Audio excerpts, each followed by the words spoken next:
Class ఫ్యామిలీకి ఒక problem వస్తే అది ఎలా సాల్వ్ చేస్తారని చాలా బాగా చూపించారు. ఎండింగ్ లో చాలా బాగున్నాయి ట్విస్ట్. ఒక సాంగ్ లేకుండా ఒక ఫైట్ కూడా లేకుండా సినిమాని ఇంతలా చూపించడం చాలా గ్రేట్ థింగ్ అనమాట. నిజంగా చాలా బాగుంది. వచ్చి వాచ్ చేయొచ్చండి ఖచ్చితంగా. ఆబ్వియస్లీ శివాజీ గారిది చాలా బాగా అనిపించింది. లయ గారు చాలా రోజుల తర్వాత వచ్చినా కూడా ఎక్కడ కూడా అంటే కొత్తగా చేస్తున్నట్టు ఎక్కడ లేదు, చాలా బాగుంది. ఎస్, అంటే చాలా రోజుల తర్వాత లయ గారు అండ్ శివాజీ గారి కాంబోలో వచ్చింది కదా, సో ఎలా అనిపించింది? చాలా బాగుందండి. అదే చెప్తున్నా, అంటే ఒక ఫైట్ సాంప్రదాయాలకి పేరు పెట్టాలంటే మన శివాజీ అనే, సాంప్రదాయంగా బతకాలంటే చెప్పాల్సింది శివాజీ అనే.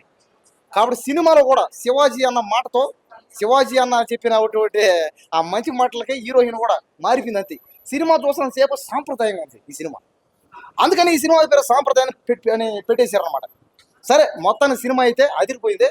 లాస్ట్లో ఒక పాట ఉంది, కానీ ఈ మధ్యలో ఒక్కొక్క పాట పెట్టుంటే బాగుండు, కానీ అది ఒకటే కొద్దిగా మాకు ఎందుకంటే శివాజీ గారిది, లయ గారిది పాత రోజులన్నీ మాకు గుర్తొచ్చాయి. అందుకని కాస్త ఒక్కసారి ఎమోషన్ అయ్యేనా.